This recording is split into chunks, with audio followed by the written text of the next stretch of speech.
Ok, Bruchim Abaïm. Alors on va faire le shiur exceptionnellement pas à la synagogue, comme j'ai pu l'évoquer dans le groupe, en raison de Yom HaShoah. La synagogue elle sera prise pour les commémorations plutôt que célébrations, c'est pas le bon mot. Et Bezrat Hashem que ce shiur également soit les Lou Nishmat, tous ceux qu'Akadosh Baruch Hu a pris de ce monde un peu trop tôt, dans des souffrances qu'on ne comprend pas toujours, et qui sont morts simplement parce que des gens ne supportaient pas le fait qu'ils soient juifs.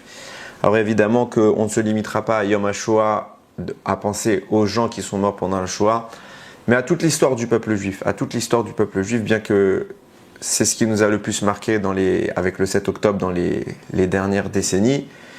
Il faut se rappeler que ce n'est pas nouveau. Bechol dor vador omdim alenu lechalotenu. À chaque génération, ça se passe. Et on est toujours là, Baruch Hashem, pour en parler. Les ennemis d'hier ont été renouvelés, on en a de nouveaux. Mais ce n'est pas pour autant qu'on baisse la tête. Ce n'est pas pour autant qu'on perd espoir. Et que, Bezrat Hashem, on arrive très vite à la conclusion, au dénouement de tout cela, que les défunts du Ham Israël prient pour nous, qu'il n'y ait plus de personnes qui doivent les rejoindre. Et que Bimera Biamenu Hashem nous envoie Mashiach. Ce shiur est également dédié à la Refoua Shelema de David Chaniel Ben Yehuda, du Rav Eliaou Ben Elian, Zari Bat Fibi, Marie-Claire Myriam Bat Fortuné, Leilou Nishmat Sarah Bat Aisha, Gabriel Ben Esther, pour la bonne santé de Chana Bat Aziza, un Zivugagun Vetaor de Lana Gabriela Bat Esther, Jenny Bat Étoile, Michael Ben Chantal et Yehuda Ben Levana Be'ezrat Hashem. Ok, on va rentrer dans un sujet qui est difficile. J'ai un petit peu effleuré ce sujet il y a 2 ans. Ok, j'ai eu peur en relisant un petit peu mes notes des années d'avant. J'ai cru que j'avais fait 2 fois le même shiur. Non, mais j'avais fait que annoncer quelque chose là-bas, évoquer quelque chose, mais je ne l'ai pas expliqué. Et là, ça va être l'opportunité pour nous de nous aventurer un peu plus loin. Le début. Alors, il y a 2 parachiotes cette semaine. Il y a Tazria et il y a Metzora. Mais il faut savoir que même s'il y a 2 sujets principaux, il y a un sujet énorme, c'est celui de la Tsarat. On ne va pas en parler maintenant. On va parler vraiment du début de la paracha qui parle de l'enfantement. Ok, là-bas la Torah dit, Vaïdaber Hachem et Moshe les morts. Hachem il a dit à Moshe en disant, Deber el Bene Israël les morts, parle aux enfants d'Israël pour leur dire, Isha ki tazria, une femme lorsqu'elle va enfanter, Ve'elda zachar, que ce sera un garçon, Ve'tamea shivrat shamim, elle sera impure durant 7 jours, qui met nidat devota, titma, comme quand elle est, comme la période de nida qu'on connaît. Ok. On va Yom HaShemini, le 8e jour, Yimol Bessar Orlato, on lui fera la Brit Mila. Après ça, s'ensuit une période de 33 jours de pureté. Même si la femme voit du sang à ce moment-là, c'est pas comme quand elle est nida d'habitude, qu'elle est tméa. Là, elle n'est pas tméa, elle reste théora. Mais par contre, elle ne touchera pas à tout ce qui est saint jusqu'à qu'elle ait terminé cette période de pureté. Je précise tout de suite.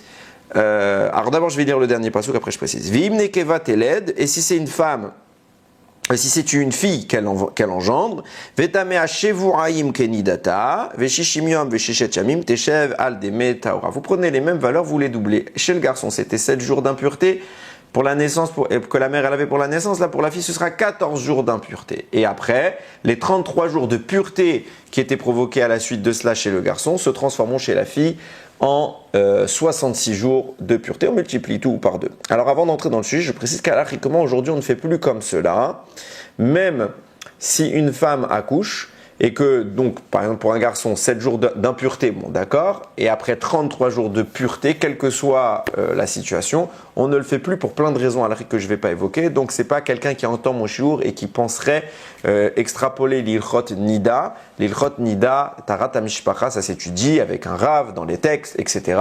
N'extrapolez pas de ce que je viens de dire, on n'applique plus cela, bien que ce soit toujours vrai. Mais Chachamim ont fait des décrets aujourd'hui. Même si les femmes devaient être pures pendant cette période, il considérera qu'elles ne le sont pas pour plein de raisons. Donc on évite de s'en mêler les pinceaux. Même une femme qui accouche, elle respecte les mêmes halachot qu'une femme nida normale et tout se passe bien. Ok. Maintenant j'analyse un petit peu. Je pense qu'il y a des dames qui ont dû être un petit peu dérangées par ce qu'elles viennent d'entendre dans ces psukim. Première chose, c'est une question générale.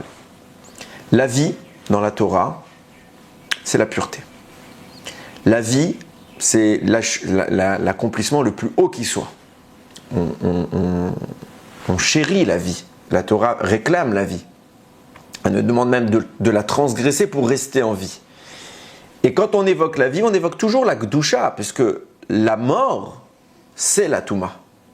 Donc c'est l'antithèse de la vie. Si la mort, c'est la Touma, la vie, c'est la Gdusha.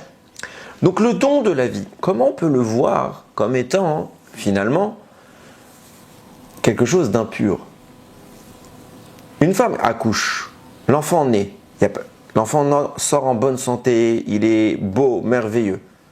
Pourquoi on va être en rapport, en corrélation avec la mort?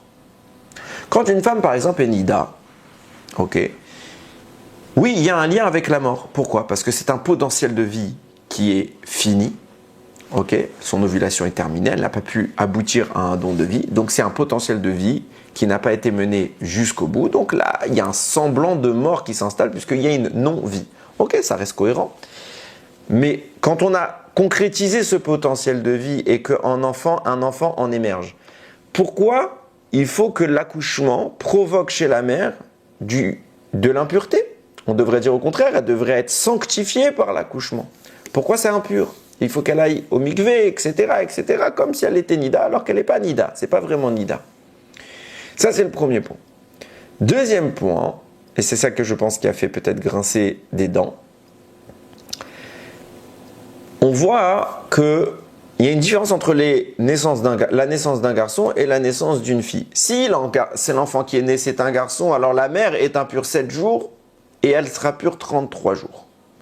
Tandis que si c'est une fille, elle est plus impure 14 jours, 2 fois plus, et elle sera pure 66 jours. Bon, alors déjà, cette réaction, même si je vais expliquer pourquoi je vais tenter d'expliquer, pourquoi cette réaction, déjà, elle est malsaine. Parce qu'on voit bien, hein, on peut considérer, tu as vu pour le garçon, ce que je veux souligner, c'est qu'on a déjà reproché, on me l'a déjà dit, qu'il y a un côté un peu misogyne. Pourquoi pour le garçon, c'est que 7 jours d'impureté, et pour la fille, c'est le double? Ok, on peut retourner la question. Et pourquoi pour le garçon, c'est que 33 jours de pureté, et pour la fille, c'est le double? Donc on voit bien qu'en réalité, dès à présent, la gêne que certains ou certaines pourraient ressentir, elle n'est pas fondée. Maintenant, il faut quand même comprendre, il faut quand même qu'on réfléchisse, qu'est-ce que c'est que ces histoires-là? Pourquoi? Qu'est-ce qui se passe pour qu'Akadosh Baruch Hu décrète ces valeurs, ces temps d'impureté et de pureté, d'où ils viennent? On n'a jamais vu cela. Exemple. Par exemple, prenons dans le cadre de la pureté familiale. Une femme est nida, et c'est pas parce qu'elle n'est plus nida qu'elle ne peut pas le redevenir pendant un temps précis. Non. Chaque fois qu'il y aurait du dam, elle serait nida. Là, on vous dit, même s'il y aurait du dam, à l'époque de la Torah, je reprécise, eh bien, elle ne serait pas nida, elle serait théora. De quoi on parle? Et dernière question qui a beaucoup fait couler d'encre chez les commentateurs, on voit que la Torah insère dans les versets du garçon, elle insère la halacha, la mitzvah de la brit mila. Et bon, d'accord, c'est sûr qu'à une naissance d'un garçon, on le sait, ça va amener à une brit mila en théorie, si tout se passe bien. Mais on ne comprend pas nécessairement qu'est-ce que ça vient faire là. On pourrait très bien parler de cette mitzvah ailleurs. Et là, on est en train de parler de la pureté de la femme ou l'impureté de la femme au moment de son accouchement. Alors pourquoi tu veux mêler ça à la brit mila? On ne voit pas. Et tous les commentateurs trouvent que, en effet, c'est un ovni au milieu du texte. Bien évidemment, chacun va l'expliquer d'après sa manière de voir les choses. Mais que sachez que c'est une question qui est très ancrée et très présente dans la Torah. On va essayer maintenant d'apporter une explication. Vous allez voir que j'ai trouvé intéressante. Elle est compliquée parce qu'on va beaucoup mêler de notions de Kabbalah. On va beaucoup se verser dans ce que le Harizal a évoqué. Et j'espère que tout le monde, Bezrat Hashem, arrivera à comprendre les propos qu'on essaye de mettre ici en place. Il faut savoir, pour comprendre ça, on va aborder une autre notion qui est complètement a priori hors rapport, à part juste sur un petit détail, c'est sa valeur. Les Chachamim, enfin la Torah réclame que avant même qu'il y ait eu la Torah, il y avait déjà des mitzvot. Vous allez voir comment la Torah, elle précise, elle est d'une minutie, j'ai envie de dire, chirurgicale, quand il s'agit d'évoquer des règles. Je disais, même avant Matan Torah, il y avait déjà des mitzvot. Il y avait 7 mitzvot qu'on appelle les 7 mitzvot Bnei Noach, les lois noachides. Ok, je vous les cite. La première, c'est de fixer des tribunaux pour qu'il y ait quand même une justice. On ne peut pas blasphémer sur le nom de Dieu, on ne peut pas tuer, on ne peut pas pratiquer la débauche, on ne peut pas pratiquer l'idolâtrie, on ne doit pas pratiquer le vol. Et la 7e, c'est ce qu'on appelle Ever Minachai, on ne peut pas manger d'un animal vivant. Ça veut dire qu'on doit tuer l'animal avant de le consommer, mais on n'a pas le droit de prendre un bout de sa viande, de le cuire et de le manger, tandis que l'animal est encore vivant. Ok, ça c'est les 7 lois que la Torah prône comme étant universelles. Il faut qu'elles soient universelles, avant même les 613 mitzvot, avant qu'on en parle, bien qu'elles existaient déjà et qu'elles étaient pratiquées par certains individus très proches d'Hachem. Il y a 7 lois qui sont à peu près les fondements d'une société, mis à part l'aspect religieux qu'elles mettent en place. C'est à peu près les fondements que la Torah réclame dans une société quelconque. Il faut savoir que ces 7 lois-là, on les appelle les mitzvot Bnei Noach, mais c'est pas à Noach qu'elles ont été données, elles ont été données depuis Adam Arishon. Ok, depuis Adam Arishon, donc bien avant Noach. Il y a des raisons pourquoi on ne va pas les appeler les mitzvot d'Adam Arishon, mais Adam, le Midrash l'explique clairement, qu'Hachem lui a demandé de faire ces 7 lois-là, à part une, qu'il lui a simplement insinuée. C'est la dernière que j'ai citée, l'interdiction de manger d'un animal qui est encore vivant. Pour la simple et bonne raison qu'à l'époque, Adam n'avait pas le droit de manger de viande, n'avait pas le droit de manger les animaux. Donc il n'y avait pas besoin pour lui d'avoir cette règle-là. Il ne pouvait pas manger d'un animal vivant puisqu'il ne pouvait tout simplement pas manger d'un animal tout court. Par la suite, donc Hachem lui a simplement fait l'allusion de cette loi, car par la suite, en effet, à l'époque de Noach, en l'an 1656 depuis la création, cette loi sera en vigueur puisqu'on pourra manger de la viande. Ok. Mis à part l'aspect technique, sociétal de ces lois-là, j'ai envie de dire fondamental, la base d'une civilisation telle que la Torah le prône, les Chachamim vont s'interroger sur le nombre. Pourquoi 7 mitzvot? Et c'est quoi leur objectif? On aurait pu imaginer 8, 9, 10, 1. Ok? Et c'est pour ça que je vous ai dit que le seul point de corrélation qu'on avait avec le sujet qu'on a évoqué, celui de l'impureté de la femme, c'était le nombre 7. Le chiffre 7, pardon. Mais viennent les Chachamim et s'interrogent, et du moins le Ben Yehoyada en parle, et c'est pas le seul. Pourquoi Hachem a demandé 7 mitzvot? Ok?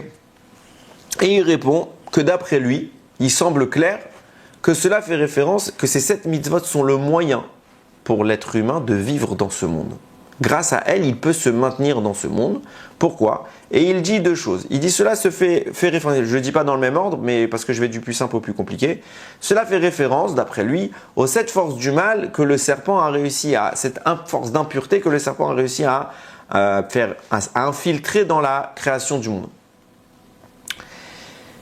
Quand Adam et Chava ont fauté, Chachamim nous diront que le serpent, entre guillemets, c'est une parabole, aurait mordu, entre guillemets, 7 fois Chava pour dire qu'il y a 7 sources du mal qui sont rentrées là-bas. Deuxième réponse que donne le Ben Yehoyada, il dit c'est en référence aux 7 rois qui sont morts. En lisant, je vais expliquer tout de suite, je vous rassure, en lisant les propos du Rav, on a l'impression que c'est des notions qui sont différentes, mais en réalité, c'est les mêmes notions. C'est quoi ces 7 rois? C'est quoi ces 7 sources d'impureté? C'est quoi les rois qui sont morts? Tout ça, c'est la même idée, mais de quoi on parle ici? Quand on veut comprendre cela, on est obligé de rentrer dans les propos du Harizal, qui va énormément en parler. La Torah rapporte dans Parashat Vayishlach, une fois que Yaakov et Esav se sont réconciliés, la Torah va faire la succession des forces qu'Esav va mettre en place, donc des forces physiques de l'empire d'Esav. Et elle va lister là-bas 7 rois. C'est écrit comme ça, Velem Melachim Asher Malchou Beretz Edom. Voici les rois qui ont régné dans la terre de Edom. Edom, c'est l'empire de Esav. Livne Melech Meler, Livne Israël, avant que ne règne un roi au peuple juif. Baimlor Be'edom, Bela ben Beor, Veshem Iro, Din Hava, et le premier s'appelait Bela, etc. Il va s'en suivre 7 rois au total. À chaque fois qu'il y en a un qui meurt, un autre lui succède. Le roi est mort, vive le roi. Ok? Et jusqu'à qu'on arrive à la fin à une conclusion du 8e roi qui s'appelle Hadar. Hadar, lui, la Torah ne nous évoque pas sa mort. Maintenant, quand on est un petit peu habitué, versé dans l'analyse de la Torah, on se pose la question de savoir quelle est l'utilité de ces citations. Alors pour Ishmaël, pour Esav, on va nous dire quels ont été leurs descendants, de même que nous on a retracé notre généalogie. Il y a des raisons un petit peu parfois ésotériques à cela, mais on peut comprendre quand même que sur un plan historique, c'est des personnages qui ont joué un rôle. Donc la Torah, qui n'est pas que un livre de religion, c'est également, même si j'aime pas le dire, c'est également un livre qui parle de l'histoire des personnages qu'elle décrit. C'est pas un livre qui a pour porter l'histoire. Mais au passage, elle donne quelques descriptions qui sont parfois très intéressantes et qui nous permettent de comprendre beaucoup de choses. Mais c'est pas un livre d'histoire Bederer Klal. Maintenant, quand on est dans une histoire, alors la Torah profile un petit peu l'histoire et la détaille. Maintenant, nous dire les rois qui ont régné, ces 7 rois-là, en plus, il n'y a pas vraiment d'intérêt dans le sujet là-bas, même quand elle va lister les enfants d'Esav, on ne voit pas tout de suite l'intérêt de ces 7 rois-là qui ont été les rois de Édom. Et en réalité, tout celui qui les lit celui qui a l'habitude un petit peu de dire, sent qu'il y a quelque chose là-bas, et que la Torah, elle a un petit peu vite éludé le sujet, que c'est quelque chose d'assez profond. Et le Harizal va un petit peu l'expliquer, et c'est des notions qu'en vérité, je vous ai tous, ceux qui ont l'habitude d'écouter mes shurim, je vous ai déjà expliqué, mais on revient dessus, et on peaufine, et on approfondit Bezrat Hashem. Petite introduction kabbalistique des propos du Harizal.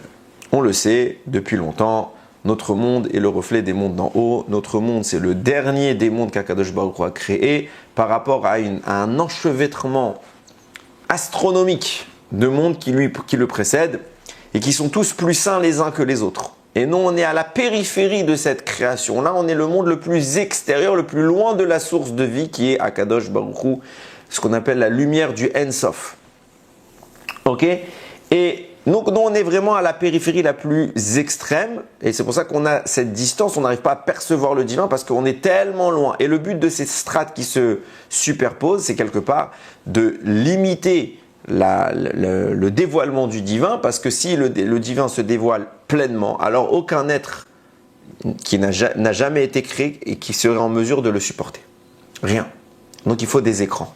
Des écrans qui viennent limiter tout cela. Et on arrive justement à un autre monde. Donc dans chaque monde, on va parler d'une autre, mais c'est vrai, sachez également dans les mondes plus hauts, et il y a des mondes où c'est tellement haut qu'on n'a pas le droit de le dire, on ne peut pas dire qu'il y a ces choses-là, mais il y a des structures similaires ou qui insinuent ces choses-là, parce qu'on est tellement haut dans certains mondes que le Harizal va parler avec une pudeur extrême, parce que c'est très grave de parler de tant de Gdusha.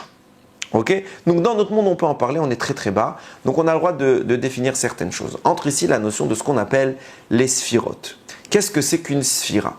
Eh bien, il y a 10 sphirotes dans chaque monde, dont le rôle est quelque part de canaliser l'aura divine, la lumière divine, et de la capter, de la moduler, de la rendre viable, de l'acclimater littéralement aux êtres qui vont vivre dans le monde où cette lumière va maintenant être diffusée. Donc on peut voir ça comme, les sphirotes, on peut les voir comme des sortes de prismes qui seront un petit peu les transferts, les intermédiaires entre la lumière d'Akadosh Baruch Hu et la réalité tangible que nous connaissons. Il y a 10 sphirotes. Une sphira est donc composée de quoi? D'un keli, d'un récipient, qui va recevoir cette lumière dont je vous parle. Et le rôle du récipient est quelque part d'atténuer. Donc il vient recevoir une lumière, il s'en investit, il s'en remplit, il vient révéler une facette de cette lumière-là, parce que c'est son rôle, il est pour ça qu'il y a 10 sphirotes, chacun c'est une facette différente de la lumière, et il ne va pas révéler toute la puissance de la lumière, il va au contraire l'atténuer pour qu'on puisse un petit peu l'apercevoir, pour qu'on puisse la supporter à notre petit niveau. Il y a donc 10 sphirotes, que je vais citer maintenant, le Keter, la Chochma, la Bina, qui sont ces sphirotes-là sont disposés dans un format d'une structure humaine. Okay? Plus précisément, d'une structure divine sur laquelle la structure humaine se calque. Okay? C'est pour ça qu'on dit Betselem Elohim. On est à l'image de Dieu. C'est pas les sphirotes se sont enchevêtrés en nous. Non, on est structuré sur le plan des sphirotes qui viennent exprimer l'image divine. C'est pour ça qu'on parle de la lumière dont je parle depuis tout à l'heure. Donc au niveau de la tête, vous avez 3 sphirotes. Il peut y avoir une variation, mais c'est pas grave. On va appeler Keter Chokhma Bina. Oui, parfois vous allez parler du Da'at. Le Da'at, il vient remplacer le Keter. Quand il n'est pas là, le Keter, on parle du Da'at. Ok, retenez Keter, Chokhma Bina. Ok, on descend en strate. Et vous allez avoir 3 côtés sur le corps, donc le côté droit, le côté gauche et le buste. Le côté droit vient référence au Chesed, le côté gauche vient faire référence à la Gvura et le buste à la Tiferet. Et puis en bas, également, vous allez avoir ce prolongement des 3 parties. Donc à droite, vous allez avoir Netzach, à gauche, Hod et au centre, Yesod. Ça fait 9 sphirotes et en conclusion de tout ça, c'est ce qu'on appelle la Malchut. Vous n'êtes pas obligé de retenir le nom des sphirotes, c'est juste pour votre culture générale que je donne l'information. Et pour vous rendre les choses un petit peu plus complexes, sachez que chaque sphira est composée de chaque sphira. Donc dans une, il y a les 10, puis et les mêmes, des sous-compartimentations, et puis des sous-compartimentations à l'infini, c'est sans fin. Ok, donc je le disais, quand la lumière vient pénétrer le Keli, elle est captée, elle s'enveloppe dans le Keli, le Keli l'enveloppe et il permet une diffusion modérée et adaptée. Dans l'objectif de créer un monde dans lequel l'homme aurait un rôle, parce qu'il faut bien comprendre, Dieu est bon et il veut faire du bien. Donc intrinsèquement à la bonté de Dieu, se doit d'exister des êtres à qui il peut faire du bien. Ok? Et ces êtres, c'est nous. Mais maintenant, pour nous faire du bien, il faut que on ait un rôle à jouer. C'est pas seulement jouir d'une position qu'on ne mérite pas. Pourquoi? Parce que sinon, je ne vais pas rentrer dans ce sujet-là, mais on ne pourrait pas pleinement profiter de ce qu'Akadosh Baruch Hu a à nous offrir. Donc, Akadosh Baruch Hu a mis en place ce qu'on appelle Srar Veonesh, récompense et sanction, quand Chas V'Shalom, on ne fait pas Torah Mitzvot. Ok, pour pouvoir arriver à ça, il fallait que l'homme ait un rôle à jouer. Et pour qu'il ait ce rôle à jouer, Akadosh Baruch Hu va volontairement limiter la création du monde dans un état d'imperfection. Et le rôle de l'homme, qui lui confère du mérite ou pas, ce sera justement de parfaire le monde. C'est là que je m'arrête sur la notion d'imperfection. C'est quoi cette imperfection? L'imperfection, elle intervient justement quand notre monde va apparaître, et même un petit peu avant notre monde, dans ce qu'on va appeler Shvirat HaKelim. Les Kelim dont je vous parle, les sphirotes, les lumières qui doivent rentrer dans des récipients quelque part, eh bien, ils vont vivre un effondrement. Je m'explique. Sur les 10 dont je vous ai parlé, les 3 du haut sont tellement saintes qu'on ne va même pas en parler. On va parler que des 7 du bas. Les 7 du bas, quand Kadosh Baruch Hu a préparé leur structure, il a ensuite injecté la lumière qu'elle devait recevoir, mais l'aura, la puissance, la déflagration qui a déferlé dans le Keli vis-à-vis de ces lumières, elle est tellement puissante, tellement terrifiante, que le Keli n'a pas supporté, il s'est brisé. Et donc les 7 Kelim du bas, qu'on appellera ici les Kelim du corps, n'ont pas supporté et se sont effondrés. Pourquoi? Volontaire. C'est la volonté d'Akadosh Baruch Hu que ce monde ne soit pas parfait et qu'il y ait cet effondrement. Pour que l'homme puisse reconstruire, c'est ce qu'on appelle le véritable tikkun haolam, c'est cela. C'est pas que réparer les fautes, c'est reconstruire la structure et la faire aboutir à son état de perfection. Quand on parle de ces imperfections, Akadosh Baruch Hu va devoir, entre guillemets, pour remettre en place un monde, réinitier cette structure et reconstruire les kelim cassés. Il ne va pas le faire de façon totale, il va le faire de façon partielle. Et c'est là que l'homme entre en jeu pour compléter cette réparation, ce qu'on appelle le tikkun haolam. Maintenant, reprendre les mêmes définitions, les mêmes structures et reconstruire, ça n'a pas de valeur. Si je vous disais qu'un vase n'arrivait pas à contenir de l'eau, il s'est donc brisé. Et qu'est-ce que vous faites? Vous recollez les morceaux et vous refaites exactement le même vase et vous remettez de l'eau. Qu'est-ce qui va se passer immédiatement? Le vase va à nouveau se redétruire. Donc, ce n'est pas le simple fait, quand on parle d'un tikkun, de remettre les choses en place. Il faut améliorer la structure et le système pour qu'ils deviennent solides, stables et qui permettent l'accueil de cette lumière sans engendrer de nouvel effondrement, chas v'shalom. C'est là que intervient une notion qui est importante. Pourquoi les kelim se sont brisés? Est-ce que dès le début, ils étaient incapables de contenir? Donc dès le début, ça ne servait à rien. Ou est-ce que c'est parce qu'il y avait une faille dedans? Et vous comprenez que c'est évidemment la deuxième option qui est la bonne. Pourquoi une faille? C'est ça la notion du mal. Akadosh Baruch Hu, en voulant créer un monde imparfait, la notion d'imperfection, la notion de défaut, qu'est-ce que c'est? C'est le mal. Chaque fois que quelqu'un a un défaut, aussi bien moral que physique, qu'il sache que c'est parce qu'il y a une source de mal qui interfère là-dedans. Et des fois, on peut réparer. Des fois, non, quand c'est physique, parfois, c'est pas réparable. Mais au niveau du comportement, on peut toujours réparer, Baruch Hashem. Ok? Donc, de quoi on parle ici? S'il y a destruction, la destruction, c'est l'expression du mal. Un défaut, c'est l'expression du mal. Donc, ce qui veut dire que les kélim qu'Akadosh Baruch Hu a mis en place, qui se sont effondrés, s'ils se sont effondrés, c'est parce qu'ils étaient porteurs de sources impures, négatives, qu'Hachem a injectées volontairement, comme je le dis depuis tout à l'heure, dans la structure.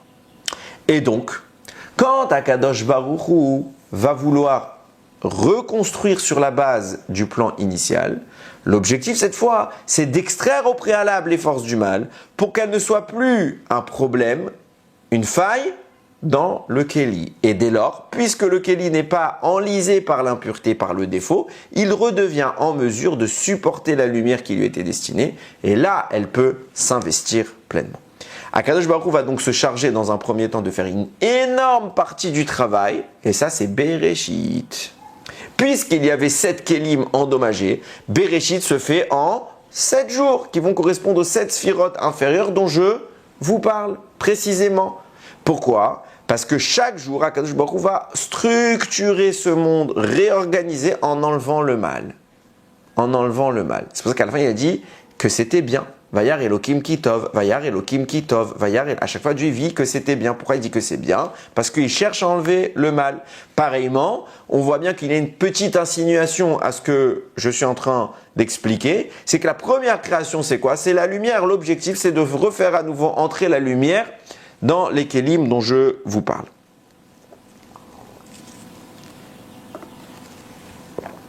Maintenant, cet écart résiduel qu'Akadosh Baruch Hu n'a pas fait, c'est à nous de le faire au travers de notre action dans le monde, par la Torah, par les mitzvot. Le Siftei Kohen ajoute un point parallèle.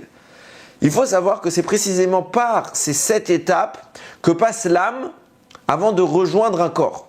Quand elle descend dans le monde, quand il y a une naissance, la Neshama s'investit dans le corps, mais au préalable, elle doit passer par ces 7 états brisés qui sont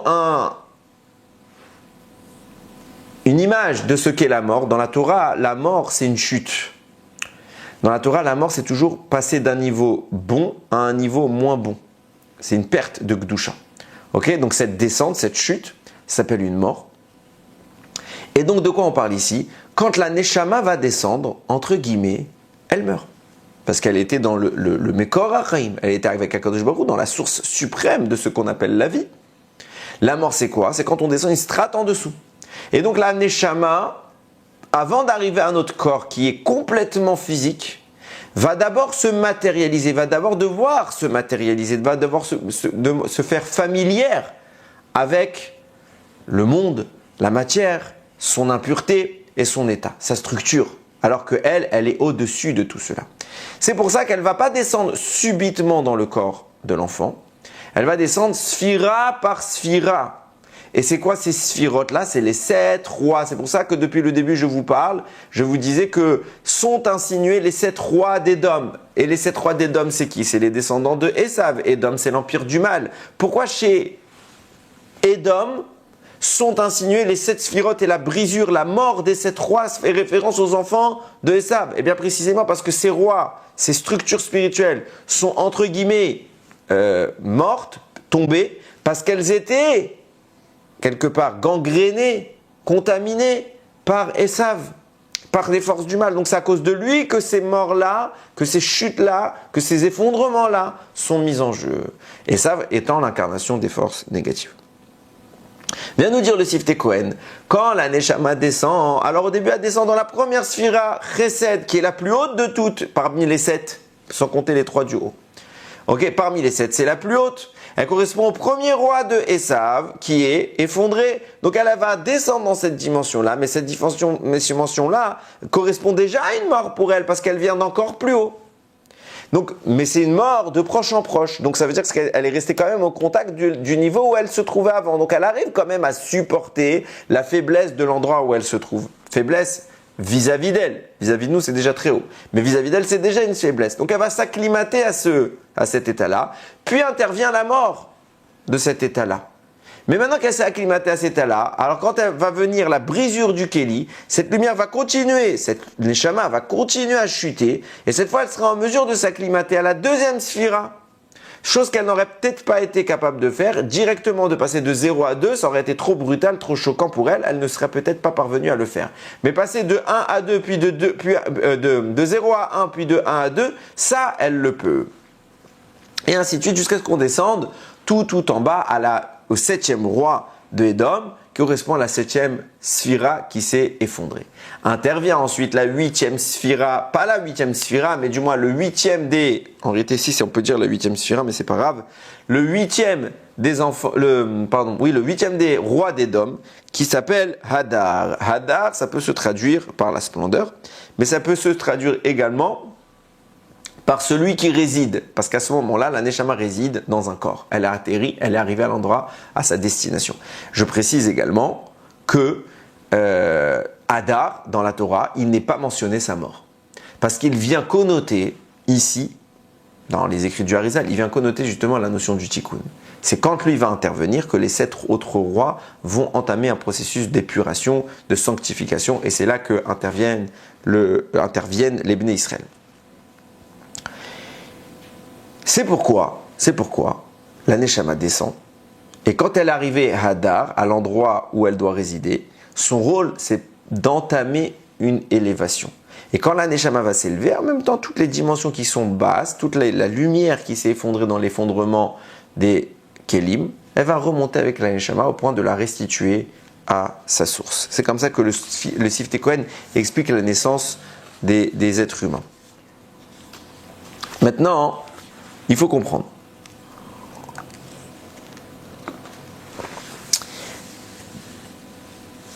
L'âme, une fois sur Terre, elle doit jouer ce rôle de réparer. Et comme je l'ai dit, c'est quoi réparer, restructurer? C'est retirer les étincelles, les impuretés, les défaillances que le mal a profilées, a installées dans la création et dans les kélim.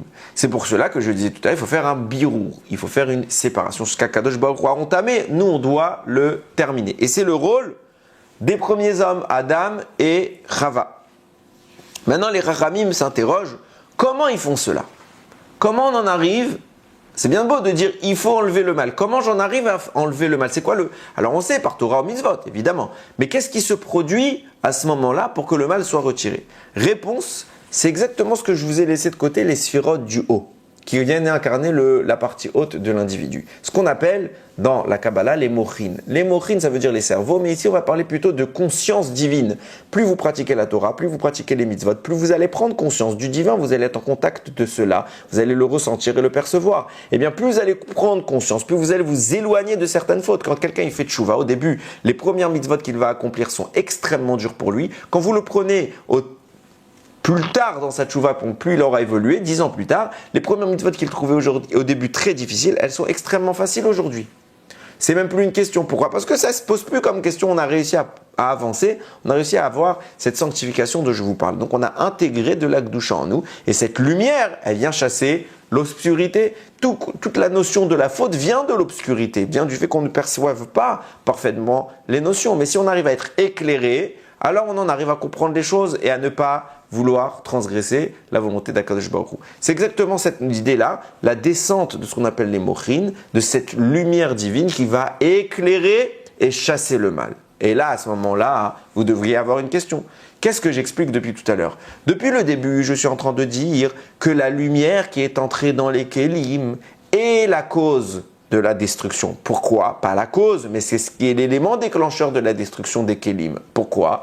Parce que le mal ne supportait pas cette lumière. Et puisque la lumière est rentrée, alors le Kéli s'est brisé. Alors comment tu es en train de me dire que je sanctifie, je purifie, j'éloigne, je trie les forces du mal par la lumière? À nouveau, si je mets de la lumière, ça risque de faire une explosion. Ou à l'inverse, si je pars du postulat inverse et que je dis que la lumière est capable de chasser l'obscurité, alors pourquoi les kélim ont explosé quand la lumière est apparue et qu'elle a pénétré dans son kéli? Réponse, c'est assez simple. Puisque l'impureté était infiltrée dans la structure même du kéli, le fait que la lumière arrive a provoqué la fuite de l'impureté. Et ça, c'est son rôle. Ça marche. Mais comme l'impureté était infiltrée, alors au passage, elle a dû briser le kéli qui la contenait. C'est comme si je vous disais qu'il y a des éléments, il y a du métal à l'intérieur de votre mur, à Mavdil Ben Kodesh Lechol, il y a du fer à l'intérieur du mur, et vous apportez près du mur un aimant extrêmement puissant. Qu'est-ce qui va se passer? Le fer va être attiré par l'aimant, mais au passage, il va détruire votre mur. Pourquoi? Parce qu'il était contenu à l'intérieur du mur. Quand la lumière est entrée dans le kéli, les forces du mal sont parties, mais en partant, elles ont détruit l'édifice. Et c'est pour ça qu'il faut maintenant réparer. Et là, la nuance va se faire. C'est que Adam Arishon et même Akadosh Baruch Hu dans Bereshit, quand il va reconstituer, ils vont faire beaucoup plus doucement. Ça veut dire quoi beaucoup plus doucement? Ça veut dire qu'ils ne vont pas directement dévoiler la puissance divine. Ils vont faire étape par étape. Autant que on attire un petit peu l'impureté à son extrémité pour qu'elle s'évacue progressivement. Ça, c'est ce qu'Akadosh Baruch Hu a fait dans Bereshit. C'est pour ça que Bereshit, en réalité, c'est assez long. Ok? Et c'est ce que l'homme doit faire lui aussi par sa Torah, par ses mitzvot. Maintenant, qu'est-ce que c'est cette lumière dont je vous parle, qui vient chasser? Ramim va nous dire, c'est le nom d'Hachem. Le nom d'Akadosh Baruch Hu, Yud Ke Vav Ke, entre autres, parmi plusieurs, c'est lui qui vient quelque part éclairer le monde et donc repousser l'impureté. Quand Hachem va manifester la création, il va se servir de son nom, nous dit le Harizal, et à plusieurs endroits il le démontre, comment le nom d'Akadosh Baruch Hu représente la structure de ce monde. Maintenant, ça c'est ce qu'Akadosh Baruch Hu fait. Maintenant, nous, comment on fait cela? Eh bien justement par le travail des mitzvot, parce que les mitzvot vont manifester le divin. D'ailleurs, au passage, même si je ne l'ai pas écrit dans le Dvar Torah, vous prenez le mot mitzvah, vous le coupez en deux, ça fait même tzadik d'un côté, vav he de l'autre. Et vous appliquez sur la première partie du mot même tzadik, vous appliquez un système qu'on appelle atbash. C'est quoi atbash? Je prends la première lettre de l'alphabet, je l'échange avec la dernière, la deuxième avec l'avant-dernière, ainsi de suite. Et vous obtenez quoi? Sur le même et le tzadik, vous obtenez yud et puis he. Ça transforme même tzadik en yud et. Et il restait quoi que j'avais pas à toucher au-dessus? Vav he, ça vous fait yud ke vav ke. Ah, j'ai triché. J'ai fait la moitié du mot, je l'ai inversé. Et l'autre moitié, je ne l'ai pas inversé. Réponse. Mais c'est normal. Parce que pourquoi il faut inverser la première moitié de la mitzvah? Parce que la première moitié de la mitzvah, elle est dans l'obscurité. C'est l'action physique que je fais quand je mets mes tefilines, quand je mange kasher, quand je sonne du chauffard, etc. Je ne vois pas ce qui se passe. Pourquoi? Parce que je suis dans un monde de matière qui est encadré par le mensonge. Donc je ne vois pas ce qui se passe. Pour obtenir la vérité face au mensonge, je dois m'opposer à ce mensonge, je dois aller à son opposé et obtenir le résultat qu'il cache. Donc je prends la première moitié de la mitzvah, qui correspond à mon acte physique, et je lui oppose sa lettre inversée. Le même devient un yud et le tzadik devient un he. Par contre, la conséquence de cette mitzvah-là que je fais n'est pas dans ce monde. Là, elle intervient dans les sphères d'en haut. Donc la deuxième moitié de mon action intervient de façon dévoilée, même si moi je ne peux pas le voir. Donc les deux dernières lettres du mot mitzvah sont déjà l'expression d'un monde révélé, divin. Donc je n'ai pas besoin de les intervertir. C'est pour ça que je les laisse. Même tzadik, qu'ils viennent intervenir dans ce monde, je les intervertis pour obtenir la vérité. Vav he, qui interviennent déjà dans le monde de la vérité. Il n'y a pas besoin de les intervertir, j'obtiens yud ke vav ke. Chaque fois que je fais une mitzvah, qu'est-ce que je manifeste dans le monde? Akadosh Baruch Hu, précisément son nom. Plus précisément, c'est ça le rôle en question. Mais vous allez voir qu'on va aller un peu plus loin. Le Rav Chaim Vital, donc l'élève du Harizal, qui a d'ailleurs écrit tous les livres qu'on a sur le Harizal, c'est le Rav Chaim qui les a écrits. Donc quand je vous dis Harizal, comprenez Rav Chaim Vital. Quand je vous dis Rav Chaim Vital, comprenez Harizal, à part dans 2-3 cas où le Rav Chaim Vital va dire c'est moi qui parle ici, c'est pas mon maître.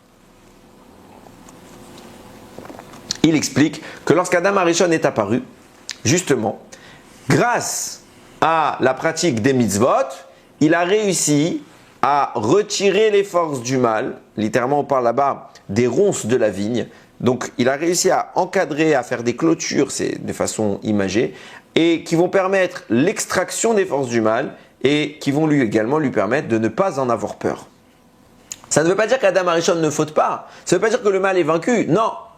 Puisque la preuve en est, on est encore dans un monde matériel et c'est bien parce qu'Adam Arishon a fauté. Donc ça veut dire que le mal ne peut pas entrer dans la racine d'existence d'Adam Arishon et il est quelque part extérieur à lui. C'est pour cela que Adam Arishon va malgré tout fauter parce que le serpent, aujourd'hui le serpent n'est pas un animal qui nous menace spirituellement.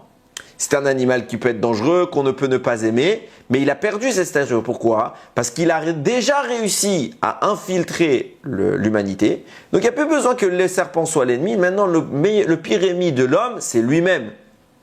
Notre pire ennemi, c'est nous-mêmes. Okay, c'est sur nous qu'on doit se battre, pas sur les autres. Beaucoup de personnes vont réclamer des meilleures attitudes, de meilleures pratiques aux autres, alors qu'elles-mêmes, elles ne se voient pas. Le pire ennemi d'un individu, j'insiste là-dessus, c'est lui-même. Donc nous dit le Harizal, oui, grâce au mitzvot qu'Adam Arishon a fait, alors il a réussi à chasser le mal et à quelque part, mais si ce n'était qu'il a fauté tout de suite après, alors les kelim étaient réparés et on pouvait manifester tout de suite une naissance très noble, très élevée sur le plan de la sainteté. Maintenant je vous pose une question. Adam, il a fait quoi comme mitzvot qu'on sait? Quel mitzvah Adam a fait? Surtout avant d'avoir fauté avec le Etz Hadat. Où on trouve qu'il a fait des mitzvot pour ne plus avoir peur du mal. Parce qu'après, ça y est, le mal est revenu et là, il a vraiment peur du mal. Mais où il trouve que il a réussi à accomplir des mitzvot et lesquelles sont-elles? Alors, il y a un Mefarech qui s'appelle le Pachat David qui va nous les citer une par une et vous allez voir, il y en a précisément 4. Première mitzvah, c'est rapporté par Tosfot dans Masechet Rosh Hashanah, si je ne me trompe pas. Ouais, Masechet Rosh Hashanah. Qui dit là-bas, il cite la Gemara dans Masechet Sanhedrin, comme quoi la Gemara là-bas, elle décrit les heures après heure, les étapes de la constitution d'Adam. Et à passer à la 9e heure, Adam, au début de la 9e heure, donc fin de la 8e heure, nous dit Tosfot, Adam, maintenant qu'il a, sur le plan d'intellect, il est complet, et qu'il est actif, il va faire tout de suite Kiddush HaChodesh. Il va sanctifier le nouveau mois. Bezrat Hashem cette semaine également. Nous aussi, on fera Birkat HaLevana bientôt. Mais d'abord, il y a le Kiddush HaChodesh. Et quand il fait le Kiddush HaChodesh, ça veut dire que le mois se renouvelle. Ok? Ça a été la première mitzvah qu'Adam Arishon, quand on parle de Birkat HaLevana, quand il y a témoignage du renouvellement de la lune, etc. C'est la première mitzvah qu'Adam Arishon va accomplir dans ce monde avant de fauter. Avant de fauter, il va déjà accomplir des mitzvot. Deuxième mitzvah qu'Adam Arishon pratique, c'est qu'il va prier pour les végétaux. Quand vous regardez bien la Torah, la description de l'apparition des végétaux se fait au 3e jour.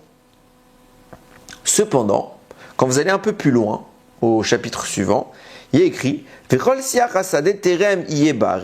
Hachem il a créé tous les produits des champs avant qu'elles n'apparaissent sur terre. Toutes les plantes des champs avant qu'elles ne poussent. Pourquoi ça n'a pas poussé? Parce qu'Hachem n'a pas fait pleuvoir sur la terre. Et l'homme n'est pas là pour travailler la terre. Pourquoi tu me dis que l'homme n'est pas là pour travailler la terre? C'est ce qui justifierait que les végétaux ne soient pas apparus. Pourquoi d'ailleurs la Torah nous dit qu'ils ont été créés au 3e jour? Alors ils sont apparus. Après au final tu me dis qu'ils ne sont pas apparus. Réponse. Chachamim nous disent, à la base, Hachem a créé les végétaux, ils se sont mis en place, ils se sont structurés, ils ont commencé à pousser depuis la terre, mais ils se sont arrêtés à la surface du sol. Là, ils ont arrêté de pousser. Pourquoi? Parce qu'il n'y avait pas de pluie et il n'y avait pas d'Adam pour profiter d'elle. C'est pour ça que quand Adam Arishon il est apparu, il a prié à Kadosh Baruch Hu pour qu'il envoie la pluie et que grâce à cette pluie, alors la terre puisse en effet faire éclore son produit dans notre monde. Donc deuxième mitzvah qu'Adam Arishon a fait, il a prié pour les végétaux. Troisième mitzvah qu'Adam Arishon a fait, celle-là elle est écrit explicitement dans la Torah. Hachem lui demande de nommer tous les animaux terrestres. Donc Adam Arishon s'attrait pendant la première partie de son existence à nommer tous les animaux. Et quatrième mitzvah, même s'il ne va pas la faire dans son aspect le plus noble et le plus complet, ça va être l'union conjugale. L'union conjugale qu'il va avoir avec sa femme, même si c'est à cause de ça qu'il va y avoir des problèmes, il n'en demeure que c'était une mitzvah. Même si, je vous répète, il ne l'a pas fait comme il fallait, c'est ce qui fait qu'il va y avoir des problèmes. Mais il a fait 4 mitzvot finalement. En y réfléchissant bien, quand j'ai étudié ce passage, je me suis rendu compte que sont décrits ici 4 mitzvot qui interviennent chacun sur 4 statuts différents. Tout à l'heure, je vous ai dit quoi? Il a prié pour la lune. La lune, c'est l'inerte. C'est pas quelque chose de vivant. Ok? C'est pas quelque chose d'animé. C'est donc le minéral. Il a ensuite prié pour que les plantes poussent, le végétal. Il a nommé les animaux, l'animal. Et puis après, il s'est uni avec sa femme dans le but de générer la vie. L'homme, l'humain est apparu. Les 4 niveaux d'existence sont ici simplement évoqués. Il a fait 4 mitzvot sur chaque catégorie différente. Et à ce titre, nous dit le Harizal, que ces 4 catégories sont liées avec le nom d'Akadosh Baruch Hu, le Yud, Ke, Vav, Ke, ce qu'on appelle Hachem. Pourquoi? Parce que comme je l'ai dit en introduction, tout le monde est créé et est structuré sur la base de Yud, Ke, Vav, Ke, le nom d'Akadosh Baruch Hu. La première lettre étant le sommet de l'édifice, la dernière lettre, elle est le bas de l'édifice. Et précisément sur cela, plus vous êtes en bas, moins vous recevez d'en haut. En haut, c'est directement connecté. En bas, vous êtes de moins en moins connecté. Vous êtes de plus en plus distant de la source qui émet. À Mavdil Ben Kodesh Lechol, plus vous êtes loin de la source Wi-Fi, moins vous captez la connexion Internet. Ok, Auto Davar. Plus vous êtes loin, moins vous allez pouvoir vous investir du divin. Et conséquence de quoi? C'est pour ça que les créations qui vont être structurées sur la distance avec Hachem sont les moins complexes. Et donc je m'explique. Vous prenez Yud, Ke, Vav, Ke, c'est les 4 lettres. La première lettre c'est le Yud, c'est celle qui est au total contact avec le divin. Et le He c'est la dernière lettre, donc c'est celle qui est le moins en contact. Le He, nous dit le Harizal, puisqu'elle est distante, puisqu'elle ne reçoit pas beaucoup d'énergie, alors elle correspond à quoi? À l'aspect le plus distant de la création, celui qui n'est même pas capable de comprendre, de saisir ou d'analyser. C'est lequel? Le minéral.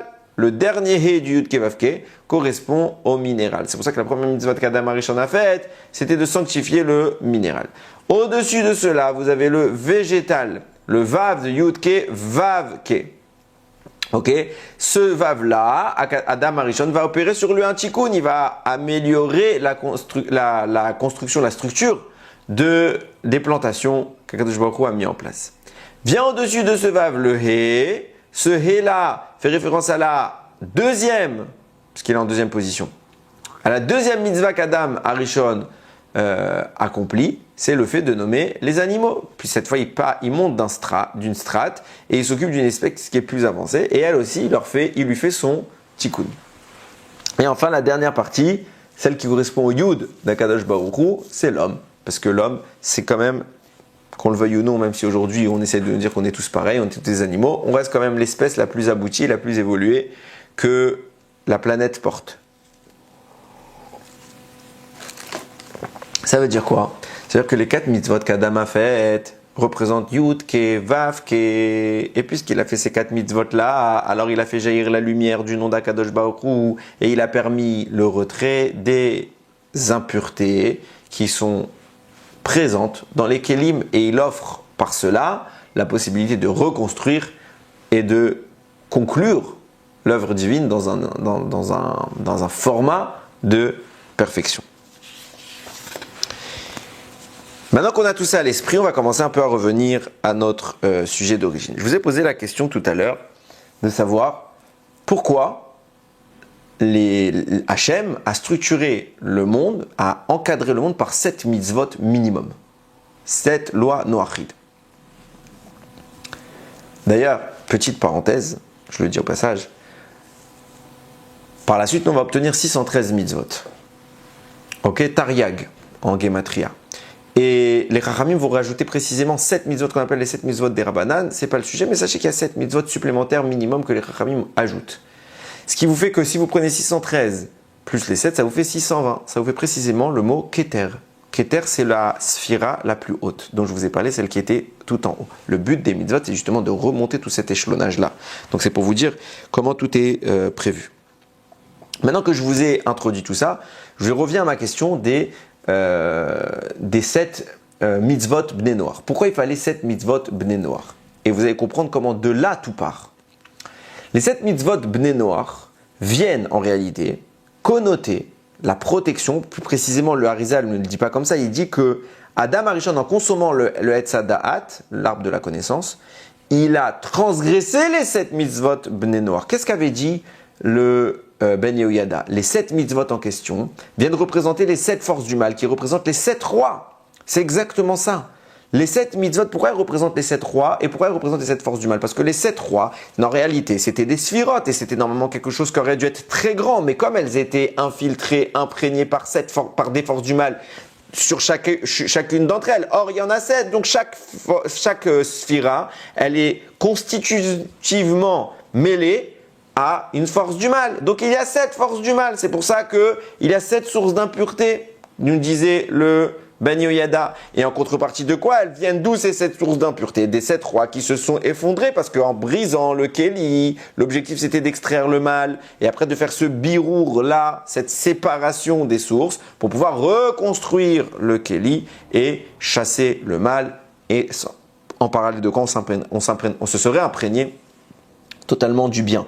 De là on comprend quoi? On nous dit le Harizal, puisqu'Adam Arishon a fauté en consommant l'arbre de la connaissance, alors il n'a pas respecté les 7 mitzvot. Après, il y a pourquoi c'est lié aux 7 mitzvot. Je ne vais pas rentrer là-dedans. C'est pas dur à comprendre. Celui qui réfléchit, il peut faire chacune des mitzvot en quoi elle est liée au Etz Hadaat. Passons. Mais, puisque ces 7 mitzvot-là sont profanés par Adam, alors les 7 forces du mal que le serpent a voulu intégrer dans le monde se réintègrent, à nouveau rentrent chez l'homme. Il avait réussi le tikkun, il avait réussi à l'extraction, c'est pour ça qu'Adam il est né extrêmement haut, mais maintenant à nouveau ça réussit à s'infiltrer et à pénétrer le Kéli.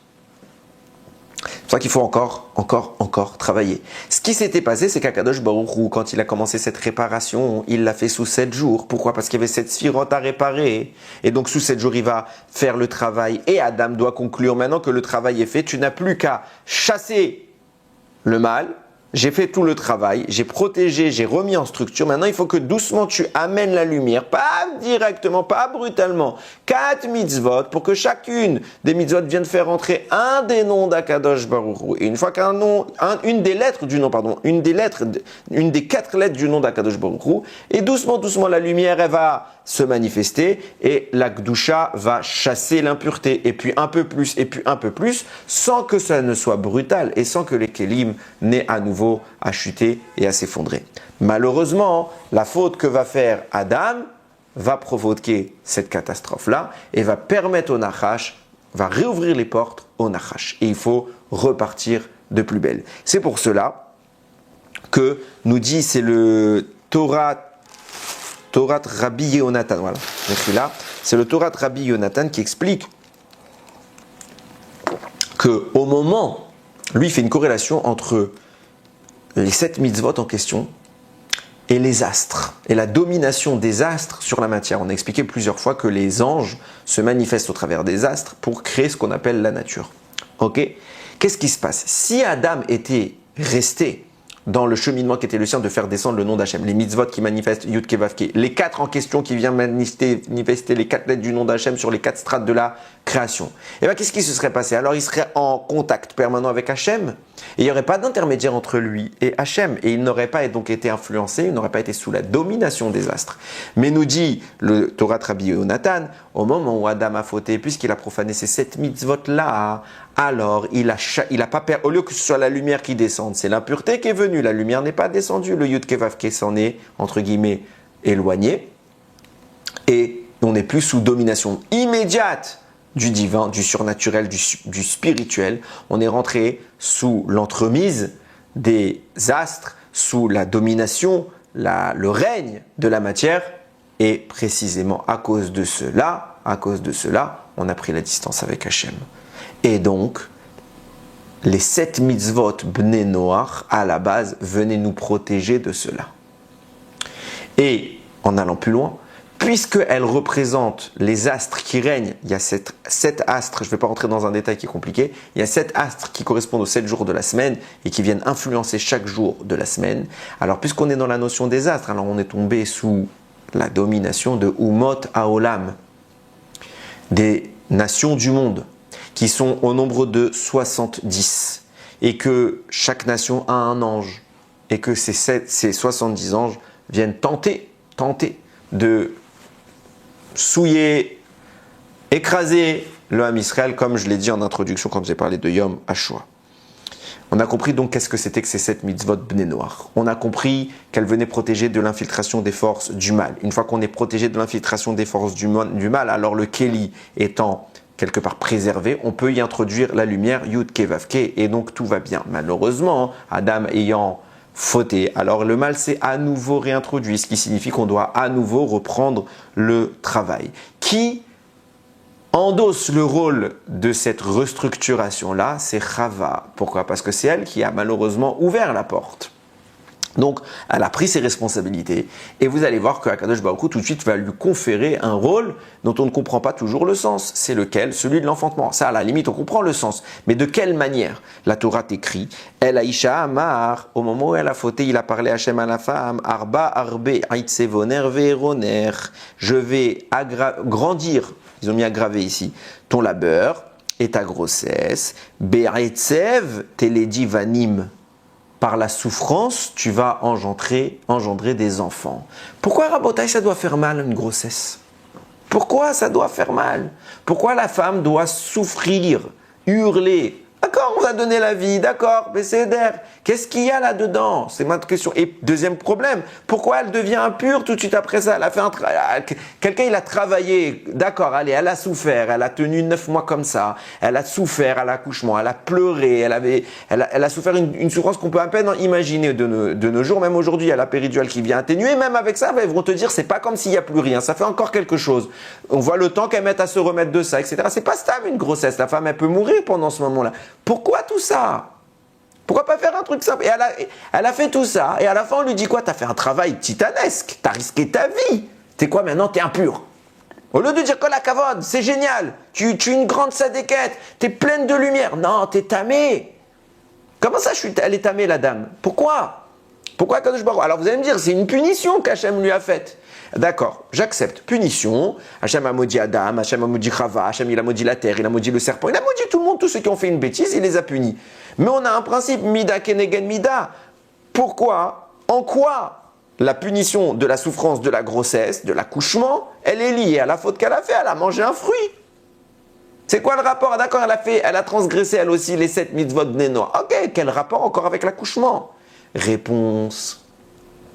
Nous dit le Harizal, écoutez bien, puisqu'elle a endossé sur elle la responsabilité d'avoir à nouveau permis au mal d'entrer, alors elle prend sur elle la responsabilité de le chasser et donc de reconstruire la structure qui a été mise en place au moment de Bereshit. C'est pour ça que je vous ai dit tout à l'heure, la Neshama, quand elle descend, elle passe par les 7 rois qui ont été détruits, et donc par ces 7 sources d'impureté. Et qui canalise tout ce travail-là? C'est la femme. Et pour que la vie soit stable et viable, il faut que les Kélim soient en mesure de supporter la lumière. Et pour que les Kélim soient en mesure de supporter la lumière, il faut retirer les forces du mal. Qui se charge de ce travail? C'est notre maman quand on est dans son ventre, quand elle est en train de nous constituer.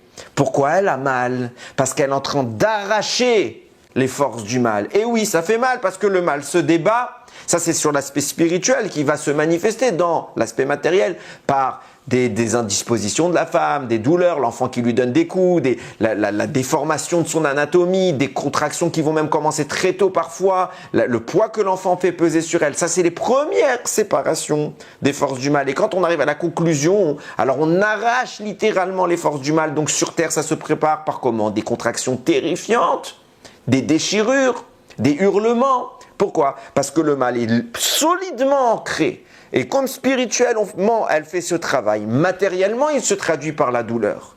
La maman est en train de purifier son enfant et de lui retirer partiellement, parce qu'elle ne peut pas tout faire. L'enfant ne va pas naître pur. Parce que si c'est ça, il viendrait dans un monde où il n'a plus rien à faire. Elle va faire comme Akadosh Baruch Hu a fait au début. Il va créer un monde où partiellement il va faire le travail de réparation. Et il va laisser le reste à Adam. Et bien la maman, puisque c'est elle qui veut jouer ce rôle, puisqu'elle l'a quelque part abîmé, elle prend sur elle une grande partie du travail de son enfant.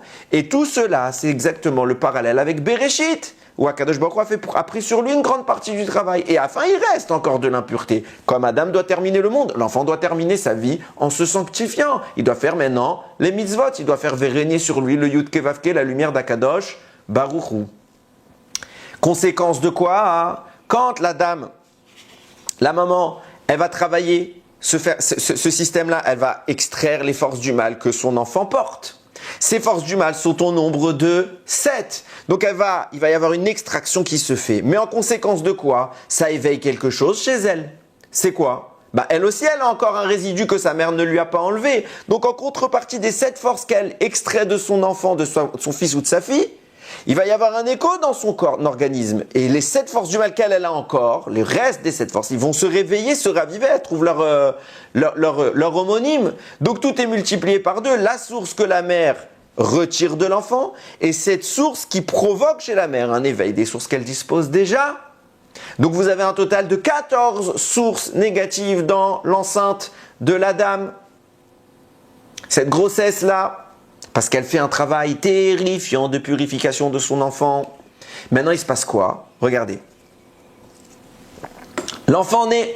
Et là, ça ne va pas être la même donne si c'est un garçon ou si c'est une fille. Les forces du mal qui sont extraites, qui sont présentes, il y a 7 de l'enfant quel qu'il soit, et 7 de la mère, quelle qu'elle soit, que soit l'enfant. Il y a 14 au total. Maintenant, qu'est-ce qui se passe? Quand c'est un garçon qui naît, le garçon a un défaut d'une immense impureté à la naissance. C'est quoi? Ce qu'on appelle la orla. En français, c'est le prépuce qu'on va enlever au moment de la brit mila. Cette source-là, qui est le résidu justement de la faute d'Adam Arishon, ça va agir comme un aimant qui, lorsque l'enfant va naître, il va attirer avec lui les forces du mal qui ont été extraites de son être. Et donc, qu'est-ce qui se passe? Il y a 7 forces du mal qui suivent l'enfant. Et il reste chez la mère 7 forces du mal. Et qu'est-ce qui se passe? On doit laisser à l'enfant 7 jours et on doit laisser à la mère 7 jours. Et je vous ai posé la question tout à l'heure, pourquoi on nous inclut la Brit Mila dans cette histoire de la maman qui accouche alors que c'est pas le sujet, la Brit Mila? Pourquoi on te parle de la Brit Mila? Parce que la Brit Mila, c'est ce qui va purifier l'enfant. De même que la maman elle a besoin de 7 jours parce maintenant il s'est réveillé chez elle 7 forces du mal qui étaient les siennes. Il faut 7 jours pour qu'elle s'évacue, qu'elle se recalme, qu'elle se réendorme. L'enfant, il a tiré vers lui 7 forces du mal qui le suivent partout. Et c'est pour cela qu'on doit attendre 7 jours avant la Brit Mila pour que chacune des forces du mal, elle s'exprime et qu'elle se réendorme. Et c'est pour cela que nous dit le Ochot Chaim que la Brit Mila doit se faire exclusivement au 8e jour pour que l'enfant ait eu le temps de vivre une semaine pleine. Parce que pendant chaque jour de la semaine, les 7 astres dont je vous parle qui dominaient tout à l'heure chaque jour de la semaine ont le temps de passer. Et l'enfant va vivre par ces 7 astres. Il va être quelque part pas animé, mais du moins influencé par ces 7 astres. Et conséquence de quoi? Il est sous l'influence de la matière, il est sous l'influence de ce qu'on appelle le mazal. Et arrive le 8e jour. Et il accomplit la 8e mitzvah que la Torah est mentionnée. C'est quoi la 8e mitzvah? C'est la Brit Mila, après les 7 mitzvot de Bnei Noach. Avraham Avinu reçoit une nouvelle mitzvah que personne n'avait eu avant lui. Brit Mila, c'est la 8e. On l'a fait précisément au 8e jour parce qu'elle vient nous sortir du cycle des 7 jours de la semaine. Et puisqu'elle vient nous sortir du cycle des 7 jours de la semaine, on entre à nouveau dans la dimension où on est directement sous l'égide d'Akadosh Baruch Hu. C'est pour ça que la Brit Mila, donc puisqu'on n'est plus sous l'égide des anges, on n'est plus sous l'emprise des 70 nations. Regardez le mot Mila, Mem, Yud, Lamed, He. Ça peut s'écrire Mem, Lamed, valeur numérique 70. On était sous l'emprise des 70 nations. Il reste Yud, qui est le nom d'Akadosh Baruch Hu. Maintenant, on entre dans le nom d'Akadosh Baruch Hu, dans la manifestation de cette lumière. C'est pour ça qu'on fait la Mila. On coupe le lien qu'il y avait avec les forces du mal. Et en parallèle de cela, la maman qui disposait encore de ces 7 énergies en elle, impures, jour après jour, elle les évacue. Quand il s'agit d'une fille qui naît, eh ben tout est multiplié par 2. Pourquoi? Parce que la fille, elle n'a pas cet aimant qui attire les forces du mal. Elle n'a pas le défaut de la Brit Mila. Donc, il n'y a pas de raison que les forces du mal que sa mère a réussi à lui retirer la suivent à la naissance. Donc, la fille, quand elle est née, elle est tranquille. Elle n'a pas ce problème. Où est-ce que vont les 7 forces du mal en question? Ben, elles restent chez la mère. Il n'y a rien qui leur demande de sortir. Donc, la mère, au lieu d'avoir 7 pour le garçon, elle a 14 pour la fille. Et donc, c'est pour cela qu'elle va devoir rester 14 jours impure. C'est pas qu'on est en train de la critiquer, au contraire, elle termine le travail. Elle a fait un effort énorme et il reste maintenant à supprimer définitivement cette impureté. 7 jours pour le garçon, 14 pour la femme et pour la fille.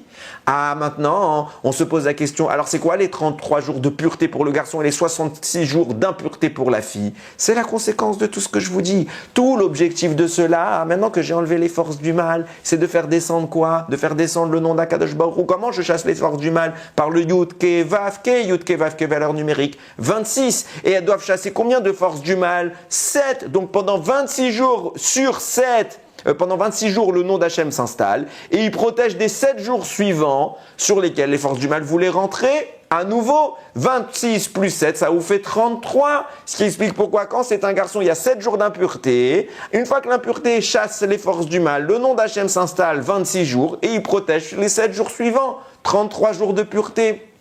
Quand c'est la fille, qu'est-ce qui se passe quand c'est le garçon? Ce travail se fait simultanément pour la maman et pour le fils. Pourquoi? Parce qu'il divise par 2.